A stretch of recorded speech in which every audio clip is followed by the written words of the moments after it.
अब वो स्टूडेंट रैन को बताते हैं कि वो इतना ज्यादा हैंडसम है एंड उसकी मेडिकल स्किल्स भी टॉप नॉच है, तो इसीलिए वो एक इंटरनेट सेलिब्रिटी बनने के लायक है। वैसे भी ये चीज लॉजिकल नहीं होगी अगर रैन जैसा कैरेक्टरिस्टिक्स वाला बंदा एक इंटरनेट सेलिब्रिटी ना बने। खैर ये कहने के बावजूद भी रैन को ज्यादा कुछ फर्क नहीं पड़ता एज वो इन चीजों पर ज्यादा ध्यान नहीं देता है and bro only cares about the surgery. Meanwhile उनमें से एक स्टूडेंट अब सोचने लगता है कि रैन के अलग ही गोल्स होंगे, इसीलिए इन जैसे कॉम्प्लीमेंट्स का रैन पे कोई फर्क नहीं पड़ेगा, विच इज काइंड ट्रू।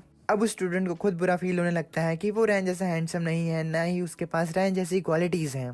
खैर अब वो स्टूडेंट रैन को बताते हैं कि वो लोग समिट ऑफ क्लाउड्स क्लब से हैं, जो कि यूनिवर्सिटी का एक ई स्पोर्ट्स क्लब है। रैन ये बात सुनकर उनसे पूछता है कि क्या वो लोग किंग ऑफ ग्लोरी खेलते हैं, एंड ये वही गेम होती है जिसे कि रैन लॉन्च में बैठ के खेलता है जब दूसरे इंटर्न्स बहस कर रहे होते हैं तब। खैर रैन के ये पूछने पर वो बच्चे रैन को बताते हैं कि इस साल का उनका मेन फोकस यही गेम है। जिसके बाद वो रैन से पूछते हैं कि क्या उसे मोबाइल गेम्स खेलना पसंद है। रैन कहता है कि जब उसके पास टाइम होता है तब वो स्कूल में ये गेम्स खेलता है। इस पर अब वो बच्चे डिसाइड करते हैं कि वो लोग रैन के साथ खेल सकते हैं, इसीलिए उन्हें गेम में एक दूसरे को ऐड कर लेना चाहिए एंड जब वो लोग फ्री होंगे तब वो लोग गेम को खेलेंगे। ऑल्दो वो ये बात कहते हैं कि वो रैन को बहुत ज्यादा हाई लेवल पर नहीं लेकर जा पाएंगे, वो उसे सिर्फ डायमंड रैंक पर ही लेकर जा पाएंगे, एक्सपेक्टिंग कि रैन इतना ज्यादा हैंडसम है, इतनी ज्यादा क्वालिटीज हैं, तो उसकी गेमिंग स्किल्स भी टॉप नॉच होंगी। खैर दे गेट डिसअपॉइंटेड व्हेन रैन उन्हें बताता है कि वो सिर्फ ब्रॉन्ज लेवल 3 पर है एंड ये लेवल गेम का रैंकिंग लेवल का सबसे ज्यादा लोवेस्ट लेवल है। खैर उन स्टूडेंट्स के ये पूछने पर कि जब रैन फ्री होगा तब वो गेम खेलेंगे, रैन उन्हें अभी गेम खेलने के लिए बुला लेता है। रैन को इतना स्ट्रेट फॉरवर्ड देखकर वो स्टूडेंट थोड़े हैरान होते हैं। खैर अब गेम को स्टार्ट करने से पहले रैन उन्हें बताता है कि वो यहाँ पर गेम नहीं खेल सकता, एज डॉक्टर्स को पेशेंट के रूम में गेम खेलना अलाउड नहीं है, इसीलिए वो अब वेटिंग रूम में चला जाता है। अब वो लोग गेम खेलना स्टार्ट करते हैं एंड उन्हें स्पोर्ट्स प्लेयर्स का गेम प्ले बहुत ज्यादा अच्छा होता है। रैन को मजा आता है। मीनवाइल वो स्टूडेंट सोच रहे होते हैं कि उन्हें डॉक्टर रैन को अच्छे से इस गेम के बारे में सिखाना होगा एंड इस गेमिंग सेशन को सीरियस लेना होगा, जैसे कि उनके कोच ने उनके लिए ये मिशन अरेंज किया हो। खैर वो लोग अब 2 घंटे तक गेम खेलते हैं एंड रैन को बहुत मजा आता है, एज उसे ज्यादा मेहनत नहीं करनी पड़ती एंड उसका सारा गेम प्ले वो तीनों स्टूडेंट्स इनहेंस करते हैं उसे कैरी करके। रैन कहता है अब काम का टाइम है। Meanwhile on the other side of the ward corridor उन तीनों स्टूडेंट्स की हालत खराब हो जाती है। अब तुम लोग समझ ही सकते हो कि ये लोग कैसे गेम खेल रहे होंगे। बच्चों वाली हरकतें नुमान और इमाद तुम दोनों की, बोल रहा हूँ लेफ्ट पे जाओ तुम लोग। ये रैन को ये इस गेम में प्रोटेक्ट कर रहे होंगे एंड ये करने में इनको बहुत ज्यादा ही मेहनत लग रही होगी, एज रैन एक कम लेवल का प्लेयर है। खैर इसके बाद वो तीनों अब रेस्ट करने लगते हैं। इस दौरान रैन यूट्यूब पर अपनी उस bleeding control with bare hands वाली वीडियो के टाइटल को सर्च करता है। अब वो उस वीडियो को देखता है, जिसके बाद वो कमेंट सेक्शन में जाकर कमेंट्स पढ़ने लगता है एंड एज यूजुअल वहां पर भी गर्ल्स उसके हैंडसमनेस की तारीफ कर रहे होते हैं एंड कुछ पेशेंट्स तो रैन से हेल्प तक मांगते हैं उन्हें ट्रीट करने में। रैन ये सब रिव्यूज देख ही रहा होता है कि तभी उसे एक दूसरा लंबा रिव्यू दिखता है। रैन उस रिव्यू को पढ़ना स्टार्ट करता है। जो व्यूअर इस वीडियो पे कमेंट कर रहा था वो बताता है कि वो मेडिकल फील्ड एक्सपर्ट है एंड उसने बहुत सारे डॉक्टर्स को ऐसे ही रेकलेस एक्ट्स करते हुए देखा है, लेकिन जहां तक उसे समझ में आता है ये वीडियो स्टेज्ड वीडियो नहीं हो सकती एंड इसीलिए उस व्यूअर के लिए ये वीडियो का एक्ट बहुत ही ज्यादा रेकलेस इंसिडेंट है उसकी लाइफ का। वो मेडिकल एक्सपर्ट बात करता है कि वैसे तो बिना सर्जिकल फील्ड के पेशेंट के साथ ऐसी चीजें की जा सकती हैं, लेकिन सिर्फ वही डॉक्टर्स इस चीज को कर सकते हैं जो कि बहुत ज्यादा एक्सपीरियंस्ड होते हैं। ऐसे डॉक्टर्स की जो थियोरेटिकल नॉलेज होती है वो आउटस्टैंडिंग होती है। एंड इसी के साथ ये व्यूअर रैन को बहुत ज्यादा क्रिटिसाइज करने लगता है कि रैन का ये एक्ट इतना रेकलेस है कि ये एक मेडिकल मेल प्रैक्टिस है, एज ये बिना सर्जिकल फील्ड के किया गया है। सर्जिकल फील्ड एक ऐसा एरिया होता है जहाँ पर ऑपरेशन को किया जाता है, लेकिन सर्जिकल फील्ड बहुत ज्यादा आइसोलेटेड एरिया होता है जहाँ पर कोई भी बैक्टीरिया नहीं होता, ताकि पेशेंट को बाद में चलकर कोई इन्फेक्शन ना हो। अब एज रैन ने बिना किसी सर्जिकल फील्ड के अपनी bare handed bleeding control technique को इस्तेमाल किया होता है, तो इसीलिए वो व्यूअर इस चीज को मेडिकल मेल प्रैक्टिस कहता है। वो व्यूअर इस चीज की भी बात करता है कि उस यंग डॉक्टर को इस रिस्क के बारे में पता तक भी नहीं होगा।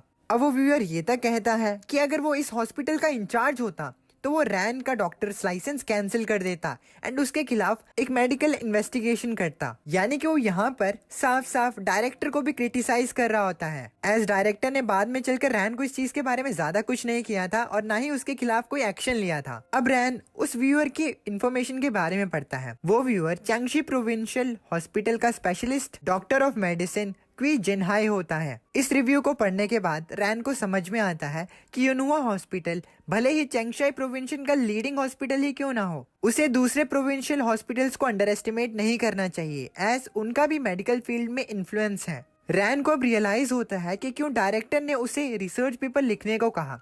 अब क्योंकि रिसर्च पेपर्स मेडिकल कम्युनिटी के एक पावरफुल वेपन्स होते हैं जो कि एक डॉक्टर का इंट्रोडक्शन देने का काम करते हैं एंड उनके एक्शन का एक्सप्लेनेशन देते हैं, इसीलिए रिसर्च पेपर सर्जन्स का वेपन होते हैं।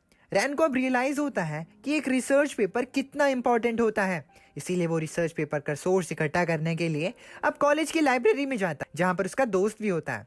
रैन को देखकर उसका दोस्त चिल्ला पड़ता है, एज उसने भी वो वीडियो देखी होती है जिसमें रैन उस पेशेंट के पेट के अंदर हाथ डाल देता है। रैन का दोस्त अब चिल्लाते हुए उसे अपने पास बैठने के लिए बुला रहा होता है। उसे चिल्लाता देख लाइब्रेरी में जो दूसरे लोग बैठे होते हैं वो डिस्टर्ब हो जाते हैं एंड वो सभी रैन के दोस्त की तरफ घूरने लगते हैं, एज ये एक लाइब्रेरी होती है, कोई झोपड़पट्टी नहीं। खैर रैन का दोस्त सभी से माफी मांगता है। उसे ऐसा करता देख रैन को लगता है कि उसके दोस्त को ये लोग बुली कर रहे हैं। समझ में नहीं आता रैन के दिमाग के साथ क्या गलत है। रैन हैंडसम है लेकिन वो डम भी है। रैन का दोस्त अब उसे वो सेम वीडियो दिखाता है जहां पर उसने पेशेंट के स्टमक में हाथ डाला था। वो रैन से पूछता है कि उसने ये टेक्निक कहाँ से सीखी। रैन बताता है कि उस टेक्निक को bare handed bleeding control technique कहते हैं। एंड अब रैन एक्सप्लेन करता है कि पेशेंट का बहुत ब्लड लॉस हो रहा था, इसीलिए उसे वो टेक्निक का इस्तेमाल करना पड़ा। रैन के ये बताने पर उसका दोस्त अब उससे पूछता है कि उसने एक जिंदा लिवर को टच किया है तो उसे उस लिवर को टच करके कैसा फील हुआ। रैन अपने दोस्त की बकवास सुनकर उसे बकवास की दुकान बंद करने को कहता है।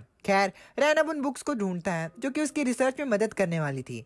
रैन को बुक्स मिल जाती हैं, जिसके बाद वो अपने दोस्त के पास जाकर बैठता है एंड इस दौरान भी उसका दोस्त उससे लिवर के बारे में ही जानना चाहता था। अपने दोस्त को ऐसा करता हुआ देखकर रैन भी अपने दोस्त के साथ वही करता है जो कि लड़कियां तुम्हारे साथ करती हैं, उसे इग्नोर करता है। अब कुछ टाइम बाद उसका वो दोस्त वहां से चला जाता है, एज बहुत ज्यादा रात हो जाती है एंड उसकी पढ़ाई भी कंप्लीट हो जाती है एंड उसे कोई रिस्पांस नहीं मिलता रैन से, इसीलिए भी। खैर रैन अब पूरी रात भर बस रिसर्च पेपर्स को लिखता है। अब लाइब्रेरी में सिर्फ रैन बचा होता है एंड वो अकेला ही रिसर्च पेपर को लिखे जा रहा होता है। अब ऐसा नहीं है कि उसे नींद नहीं आती, उसे नींद जरूर आती है, लेकिन वो अपने एनर्जी सीरम की मदद से पूरी रात जागकर उस रिसर्च पेपर की आउटलाइन को कंप्लीट कर देता है। सच में लड़का बहुत मेहनती है। नेक्स्ट डे रैन अपने रिसर्च पेपर को लेकर डायरेक्टर के पास जाता है एंड डायरेक्टर को दिखाता है। इतनी जल्दी रिसर्च पेपर को कंप्लीट हुआ देखकर डायरेक्टर रैन से पूछते हैं कि क्या वो पूरी रात जाकर इसको कंप्लीट कर रहा था। रैन इस पर हाँ कहता है। डायरेक्टर अब रैन को बताते हैं कि उसे इस चीज का ख्याल रखना होगा कि पूरी रात जागने के बाद उसके वर्क परफॉर्मेंस पर कोई इफेक्ट ना आए। रैन कहता है कि वर्क परफॉर्मेंस पर कोई दिक्कत नहीं आएगी। इस पर डायरेक्टर कहते हैं कि ये तो अच्छी बात है। डायरेक्टर को लगता है कि जो यंग लोग होते हैं वो पूरी रात जागने के बावजूद भी सुबह काम पर जरूर आ जाते हैं। अब इससे मुझे वो दिन याद आते हैं जब प्रैक्टिकल के एक दिन पहले मैं काम कंप्लीट कर रहा हूँ। डायरेक्टर की इस बात को सुनकर पीछे से डॉक्टर जाओ कहता है तो क्या मैं रैन के लिए एक शिफ्ट अरेंज करूं। इस पर डायरेक्टर कहते हैं क्या इस चीज से फर्क पड़ता है कि रैन अगर पूरी रात जाग रहा हो, तुम रैन के लिए कल एक लंबी शिफ्ट अरेंज करना। इस पर डॉक्टर जाओ कहते हैं एक इमरजेंसी डॉक्टर की बायोलॉजिकल क्लॉक दिन और रात उलट पुलट होती रहती है, जिसकी वजह से उनका एंडोक्राइन सेक्रीशन बिल्कुल बिगड़ जाता है। कोई भी ये कहने की हिम्मत नहीं करता है कि वो देर रात तक जाग सकते हैं। एंडोक्राइन सेक्रीशन का मतलब है जब एंडोक्राइन सिस्टम के ग्लैंड्स हार्मोन्स को ब्लड स्ट्रीम में रिलीज करती हैं। ये हार्मोन्स केमिकल मैसेंजर्स की तरह काम करते हैं जो बॉडी के अलग अलग फंक्शंस जैसे ग्रोथ, मेटाबॉलिज्म और मूड को रेगुलेट करते हैं। एंडोक्राइन ग्लैंड्स में थायराइड, पिट्यूटरी, एड्रिनल और पैनक्रियास जैसे ग्लैंड्स शामिल होते हैं। मतलब एंडोक्राइन सेक्रीशन बॉडी के इंटरनल बैलेंस को मेंटेन करने में और इंटरनल और एक्सटर्नल चेंजेस को रिस्पॉन्ड करने में एक क्रूशियल रोल प्ले करता है। खैर डॉक्टर जाओ रैन को बताता है कि कैसे डायरेक्टर उसकी बहुत ज्यादा फिक्र करते हैं।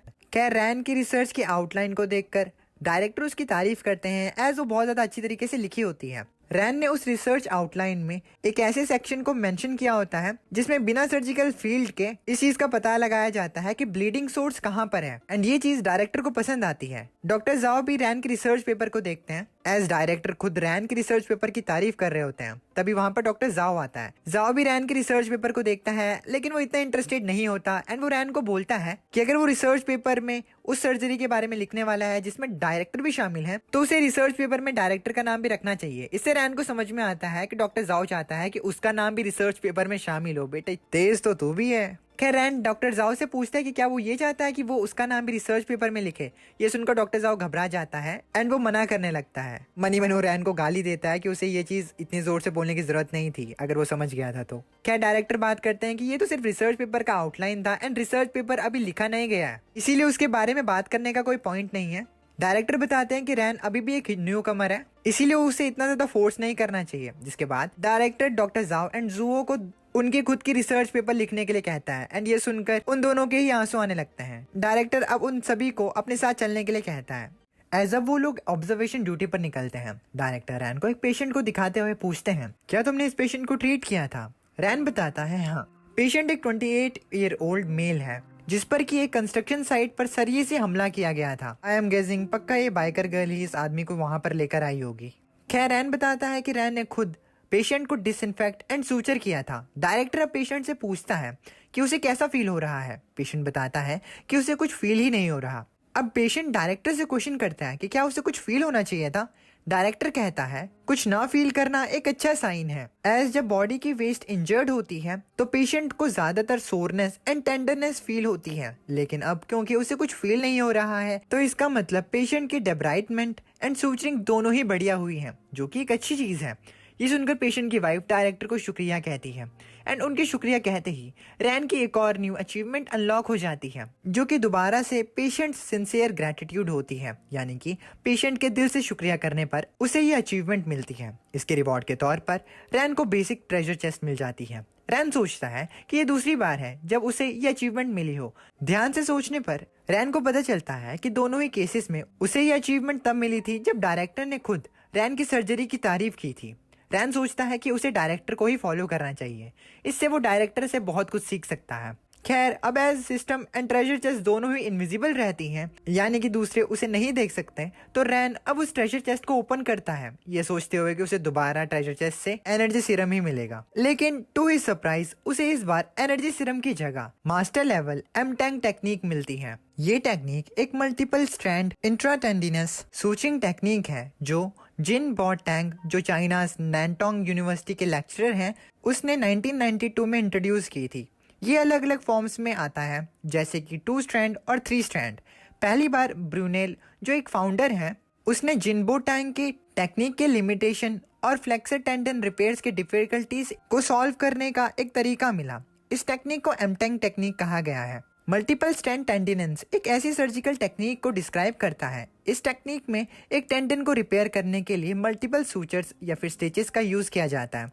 इंट्राटेंडिनेंस का मतलब होता है टेंडन के अंदर। एंड टेंडन क्या होता है? तो देखो, टेंडन को हिंदी में स्नायु या तांत्रिक कहा जाता है। टेंडन एक फाइबरस कनेक्टिव टिश्यू होता है जो मसल्स को बोन के साथ अटैच करता है। टेंडन स्ट्रॉन्ग और फ्लेक्सिबल होते हैं और ये मसल्स द्वारा जनरेट किया गया फोर्स बोन्स तक पहुंचाते हैं, जिससे मूवमेंट पॉसिबल होती है। सिंपल टर्म्स में टेंडन्स मसल्स और बोन्स के बीच एक ब्रिज की तरह काम करते हैं, जो हमें अपने बॉडी पार्ट्स को मूव करने में मदद करते हैं। फॉर एग्जाम्पल, जब आप अपने बाइसेप मसल को कॉन्ट्रैक्ट करते हैं तो टेंडन जो उससे अटैच्ड होती है फोर आर्म बोन को पुल करता है, जिससे कि आपका आर्म एल्बो पर बेंड होता है, कुछ इस तरह। खैर रैन को इस टेक्निक के इंट्रोडक्शन से समझ में आता है कि ये टेक्निक टेंडन्स को स्यूचर करने के लिए स्पेसिफिकली यूज की जाती है। सिस्टम रैन को बताता है कि उसने सही कहा।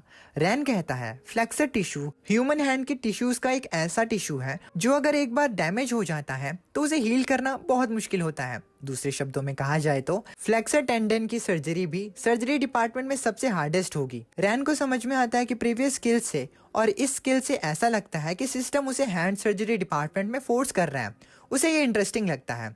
अब तभी डायरेक्टर रैन की तरफ मुड़ता है। रैन अभी भी उस सर्जरी टेक्निक के बारे में ही सोचता है। डायरेक्टर रैन से कहता है कि वो कहाँ खो गया, क्योंकि पेशेंट उसकी तारीफ जो कर रहा है। अब डायरेक्टर रैन को डॉक्टर जाओ के साथ रेस्क्यूएशन रूम में जाने के लिए कहता है, जिसके लिए रैन मान जाता है। अब मानेगा क्यों नहीं, डायरेक्टर ने जो कहा है। खैर डॉक्टर जाओ पीछे से कहता है अगर रैन उसके साथ होगा तो वो रेस्ट कर पाएगा। ये सुनकर डायरेक्टर सीरियस फेस के साथ डॉक्टर जाओ को कहते हैं कि वो नॉन क्रिटिकल केसेस को रैन को दे सकता है, लेकिन वो ख्याल रखे कि पिछली बार की तरह रैन कोई भी ऐसी हरकत ना करे। इस पर डॉक्टर जाओ कहता है कि वो ख्याल रखेगा। पीछे से कुछ डॉक्टर्स डायरेक्टर की बात को सुनकर थोड़ा चिढ़ जाते हैं, एज डायरेक्टर दूसरों के साथ अलग बिहेव करते हैं, यानी कि स्ट्रिक्ट बिहेव करते हैं। लेकिन जब बात रैन की आती है तो वो उसके साथ कुछ और ही बिहेव करते हैं। एंड ये चीज इन लोगों को बहुत ज्यादा अनफेयर लगती है ऑब्वियसली उनकी नजरों में। एज मेरी नजरों में रैन की स्किल्स से उसे ये सब मिला है, यानी कि वो डिजर्विंग है। खैर, अब 2 दिन बाद रैन अपनी रिसर्च पेपर को पूरा कर लेता है एंड अब वो डायरेक्टर को अपने रिसर्च पेपर को दिखाता है। रिसर्च पेपर को देखकर डायरेक्टर रैन से कहते हैं उसे अपने आप को इतना फोर्स करने की जरूरत नहीं थी। रैन कहता है कि उसके दिमाग में ये चीजें फ्लो हो रही थी, इसलिए उसने इसे जल्दी कंप्लीट कर लिया। डायरेक्टर रैन को बताते हैं कि रिसर्च पेपर कितना ही छोटा क्यों ना हो, उसे सीरियसनेस के साथ लिखना चाहिए। अब जैसे ही डायरेक्टर रैन के रिसर्च पेपर को पढ़ना स्टार्ट करते हैं तो उनके कान खड़े हो जाते हैं, एज वो रिसर्च पेपर बहुत ज़्यादा इंटरेस्टिंग होता है। डायरेक्टर उस रिसर्च पेपर को इंटरेस्टिंग कहते हैं।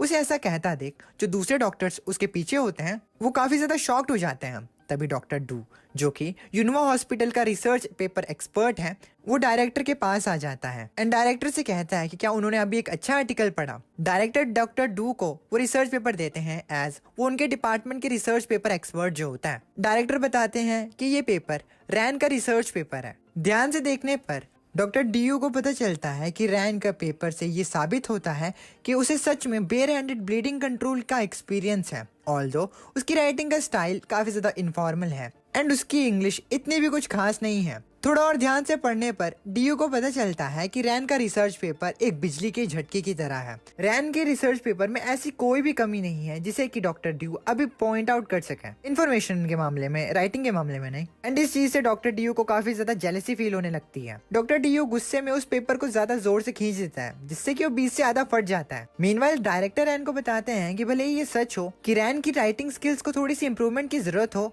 एंड इंग्लिश एब्स्ट्रैक्ट भी दोबारा से लिखने पड़े, लेकिन इसके बावजूद भी रैन का रिसर्च पेपर बहुत ज्यादा दमदार है। डायरेक्टर रैन से पूछते हैं कि आखिर वो इस रिसर्च पेपर को कहाँ पर पब्लिश करना चाहता है। रैन बताता है कि उसने तो इसके बारे में सोचा ही नहीं। ये सुनकर डायरेक्टर खुश हो जाते हैं एंड रैन को अब इस चीज के बारे में सोचने के लिए कहते हैं। डायरेक्टर अब सामने ही बैठे हुए एक डॉक्टर हुआंग से रैन को चाइनीज क्रिटिकल केयर मेडिसिन में लेकर जाने के लिए कहते हैं। एंड मीनवाइल डॉक्टर ड्यू जो होता है वो काफी ज्यादा डर रहा होता है, एज उसने रिसर्च पेपर को आधा फाड़ दिया होता है। खैर, डायरेक्टर रैन को बताते हैं कि भले ही वहाँ की पब्लिकेशन फी हाई हो, लेकिन जैसा डायरेक्टर को लगता है जब समय आ जाएगा तब वो इसके लिए एक एप्लीकेशन लिख सकता है एंड हॉस्पिटल के नाम पर पब्लिकेशन की फी को क्लेम कर सकता है, यानी कि वो पब्लिकेशन फी उसे दोबारा मिल जाएगी। रैन सोचता है कि डायरेक्टर ने खुद ही उसके लिए इतना सब कुछ सोच लिया, जबकि डायरेक्टर ने पहले उसके ओपिनियन के बारे में पूछा था। रैन थोड़ा कंफ्यूज होता है। खैर, तभी डायरेक्टर रैन को हुआंग के साथ जाने के लिए कहता है एंड राइटिंग स्टाइल को थोड़ा चेंज करने के लिए कहता है। खैर, डायरेक्टर पीछे मुड़ता है एंड डीयू की तरफ देखता है। डीयू डायरेक्टर को अपनी तरफ देखता हुआ देख काफी ज्यादा घबरा चुका होता है, एज रिसर्च पेपर के साथ कुछ और भी फट चुकी होती है। खैर, डायरेक्टर डॉक्टर डीयू से कहते हैं कि उसने कुछ दिन पहले ये बात की थी कि फैक्ट्री एक्सप्लोजन से जो बर्न पेशेंट्स हैं उनके लिए वो लोग एक आउट पेशेंट कंसल्टेशन रख रहे हैं। डायरेक्टर डॉक्टर ड्यू से कहते हैं कि उससे ये चीज याद रखनी है कि वो मेडिकल अफेयर्स डिपार्टमेंट को ये चीज इन्फॉर्म करे एंड प्रोविंशियल हॉस्पिटल के क्वी जिनहाई को उन्हें ज्वाइन करने के लिए कहे। ये सुनकर डॉक्टर ड्यू और ज्यादा हैरान हो जाता है, एज उसे पता होता है कि क्वी जिनहाई एंड डायरेक्टर की बिल्कुल भी नहीं बनती। गेस व्हाट, डायरेक्टर ने भी रैन की वो वाली वीडियो देख ली होती है जो कि ऑनलाइन बहुत ज्यादा सर्कुलेट हो रही थी। डायरेक्टर ने भी रिव्यूज को पढ़ा था एंड कुछ रिव्यूज तो जस्टिफाइबल थे, लेकिन जिनहाई का ये कमेंट बहुत ज्यादा डिसरिस्पेक्टफुल था। जिनहाई के वो कमेंट ने डायरेक्टर को बहुत ज्यादा आग बबूला कर दिया था, एज डायरेक्टर को पता होता है कि उस दिन वो खुद मेन सर्जन था एंड इस बार क्वी जिनहाई ने रैन का इस्तेमाल किया डायरेक्टर को बेइज्जत करने के लिए, इसीलिए अब डायरेक्टर इस चीज का बदला जरूर लेने वाला था आउट पेशेंट कंसल्टेशन के दिन। खैर, कुछ दिन बाद आउट पेशेंट कंसल्टेशन डे यानी कि ओपीडी का दिन आ जाता है एंड ग्रेटफुली क्वी जिनहाई ने इस कंसल्टेशन कॉल को एक्सेप्ट भी कर लिया था, एज ये बंदा अपने आप को बहुत ज्यादा 30 मार का समझता है एंड फ्लेक्स करना इसकी हॉबी नहीं, आदत है। खैर, क्वी जिनहाई डायरेक्टर हुओ से मिलता है एंड वो ये बताता है कि वो अपने हॉस्पिटल से भी कुछ केसेस को लेकर आया है, तो वो लोग उनके केसेस को भी साथ में देख सकते हैं। डायरेक्टर को पता होता है कि अभी भी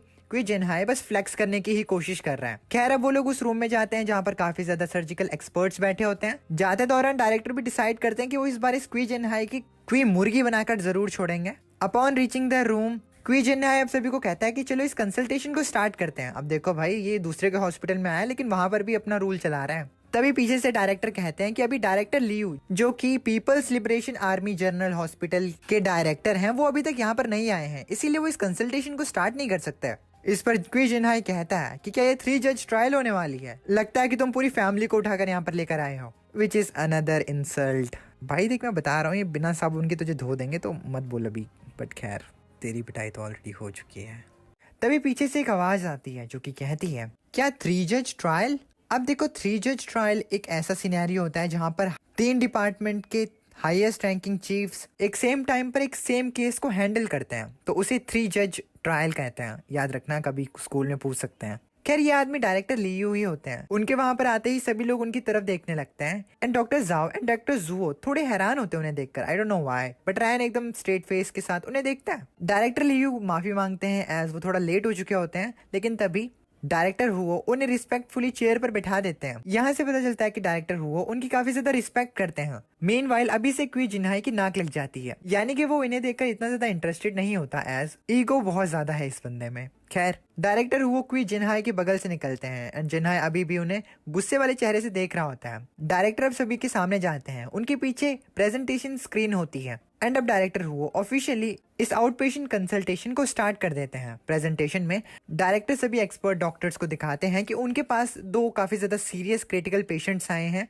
एंड जिन एरियाज पे उन लोगों की बॉडी जली है वो बॉडी पार्ट्स थोड़े सीरियस हैं, लेकिन अभी के लिए सारी चीजें अंडर कंट्रोल हैं। डायरेक्टर हुओ की बात सुनकर कोई जिन्हाई सोचता है कि उसके पास अभी शो ऑफ करने का मौका नहीं आया एज डायरेक्टर हुओ ने बोला है कि सारी चीजें अंडर कंट्रोल हैं। लेकिन तभी डायरेक्टर लियू कहते हैं, भले ही सारी चीजें अंडर कंट्रोल हो, लेकिन हमें अपने गार्ड को डाउन नहीं करना चाहिए। जब बात उन पेशेंट की आती है जो कि 80% जल चुके होते हैं, तब उन्हें उनका ख्याल रखना चाहिए। किसी न किसी को हर टाइम पेशेंट्स के साथ रहना चाहिए। डायरेक्टर लियू अब सजेस्ट करते हैं कि उन्हें किसी को 24 घंटे पेशेंट्स की देखभाल करने के लिए भेजना चाहिए। इस पर डायरेक्टर हुओ बताते हैं कि उन्होंने अपने डॉक्टर डियो को इस केस को असाइन किया है। इस पर डायरेक्टर लियू पूछता है कि डॉक्टर डियो कौन है, जिसके बाद डॉक्टर डियो हिम्मत करते हुए कांपते हुए अपनी जगह से खड़ा होता है एंड अपना हाथ ऊपर उठाते हुए कहता है कि ये मेरी बात कर रहे हैं।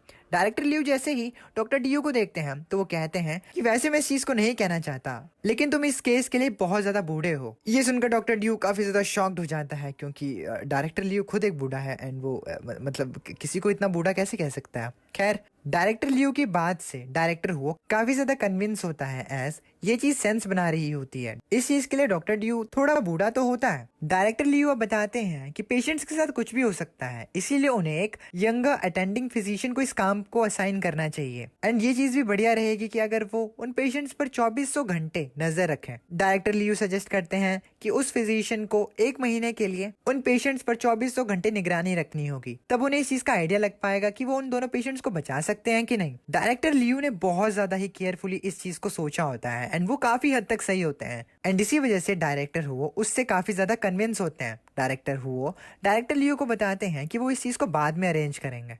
ये सुनकर डायरेक्टर लियू कहते हैं, तो अब अगर इसके अलावा कोई और बात नहीं है तो मैं अब वापस जा रहा हूँ। डायरेक्टर लियू को जाता हुआ देखकर डायरेक्टर हुओ उसे वहीं पर रोक देता है एज वो एक और मेडिकल केस को डायरेक्टर लियू को दिखाना चाहता था। डायरेक्टर हुओ एक केस को प्ले करता है एंड ये वही वीडियो क्लिप होती है जिसमें रैन अपनी bare handed bleeding control technique को इस्तेमाल कर रहा होता है। डायरेक्टर लियू उस वीडियो को देखता है। पहले तो वो ज्यादा इंटरेस्टेड नहीं होता, लेकिन जैसे ही वो देखता है कि रैन क्या कर रहा है तो केयरफुली देखने के बाद डायरेक्टर लियू उस केस में बहुत ज्यादा इंटरेस्ट शो करता है। इस चीज को क्वी जिन्हाई भी देखता है एंड उसे रियलाइज होता है कि ये तो वही वीडियो है जिस पर उसने कमेंट किया था। क्या डायरेक्टर लियू अभी भी बहुत ज्यादा ध्यान से उस वीडियो को देख रहे होते हैं एंड उन्हें ये चीज पसंद नहीं आती कि कैसे जो कैमरामैन है उसने इतने अच्छे सोर्स मटेरियल को अच्छे से फिल्म नहीं किया है। डायरेक्टर लियू को इतना ज्यादा इंटरेस्टेड देखकर उसे बताते हैं कि इस वीडियो को रेस्क्यूएशन रूम के एक पेशेंट ने अपने मोबाइल से रिकॉर्ड किया है, लेकिन अगर उसे सोर्स मटेरियल्स चाहिए तो अगली बार वो इस चीज को अच्छे से रिकॉर्ड कर सकते हैं। डायरेक्टर हुआ ब्रैंड को डिपार्टमेंट डायरेक्टर लियू एंड दूसरों को अपना रिसर्च पेपर दिखाने के लिए कहता है।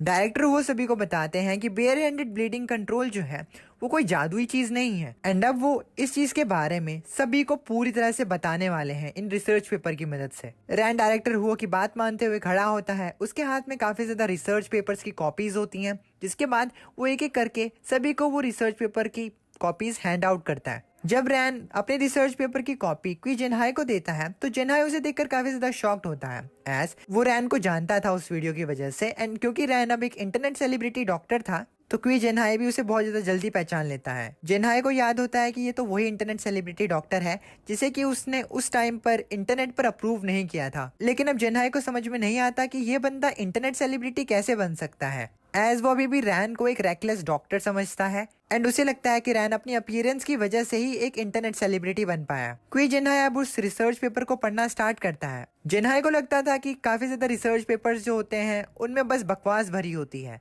एज रिसर्च पेपर से ये चीज कैसे प्रूव हो सकती है कि डॉक्टर के अंदर सच में काबिलियत है कि नहीं, ऐसा उसे लगता है बाय द वे। इसीलिए वो सोचता है कि वो रिसर्च पेपर में बहुत जल्दी ही लूप होल्स को ढूंढ लेगा। क्वी जिनहाई को रिसर्च पेपर पढ़ता हुआ देखकर डायरेक्टर हुओ अब क्वी जिनहाई से कहते हैं, डॉक्टर क्वी, तुम सोच रहे थे ना कि क्या बेयर हैंडेड ब्लीडिंग कंट्रोल को बिना सर्जिकल फील्ड के किया जा सकता है? क्या ये रिसर्च पेपर तुम्हें इस चीज का सबूत देती है कि ऐसा किया जा सकता है? हुओ की बात सुनकर क्वी जिनहाई मुस्कुराते हुए कहता है कि उसका क्या मतलब है। डायरेक्टर हुओ पीछे स्क्रीन की तरफ पॉइंट आउट करते हुए कहते हैं, क्या तुम्हें ये देखकर समझ में नहीं आ रहा कि ये चीज पॉसिबल है? अब डायरेक्टर हुओ क्वी जिनहाई को उस कमेंट के बारे में याद दिलाते हैं जिस पर क्वी जिनहाई मुस्कुराते हुए कहता है कि क्या वो इंटर्न का साथ दे रहा है। डायरेक्टर हुओ कहता है कि उनकी अभी एक आउट पेशेंट कंसल्टेशन चल रही है। कंसल्टेशन के दौरान उन्हें एक दूसरे से सीखना चाहिए और अपनी अपनी प्रॉब्लम्स को सॉल्व करना चाहिए और इसीलिए डायरेक्टर हुओ आज क्वी जिनहाई से अपनी प्रॉब्लम को सॉल्व करेंगे। डायरेक्टर हुओ को गुस्से में देखकर क्वी जिनहाई अब घबरा जाता है।